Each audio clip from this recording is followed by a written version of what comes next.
आजची आपली ऑर्डर होती आपल्याला खरंजकोटला आणि सकाळी लवकर उठून मानसी, मी आणि मयूर तिघे ट्रिप्सी गाडीवरती निघालो खरंजकोटला. कारण आज आमच्याकडे दुसरी गाडी नव्हती, त्यामुळे एकाच गाडीवरती आम्हाला जायचं होतं.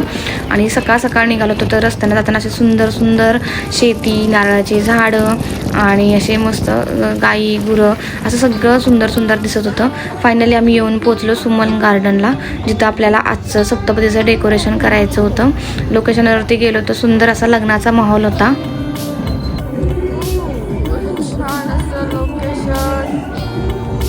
मित्रांनो, सीझनमध्ये काय होतं, भरपूर काम असतं ना, त्यामुळे आम्हाला इतके घाई गडबड असते की दिवस कधी होतो आणि रात्र कधी होते असं काहीच समजत नाही.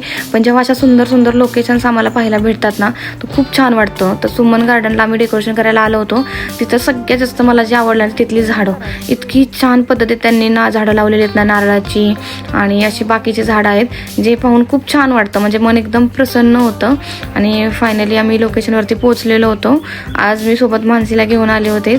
सीझनला भरपूर ऑर्डर असतात, त्यामुळे रात्री मयूरने एका लोकेशनवरती जाऊन रात्री नाईट शिफ्ट केली होती. म्हणजे रात्री त्यानं काम केलं होतं, त्यामुळे थोडासा आज त्याला आराम होता.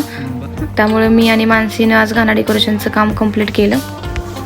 मयूरही सोबत आला होता, त्यानं आमचे सुंदर सुंदर असे व्हिडिओज काढले आणि आमचं काम कंप्लीट झालं. तुम्हाला आमचे व्हिडिओज कसे वाटतात ते कमेंट करून तुम्ही आम्हाला नक्की सांगा. थँक्यू.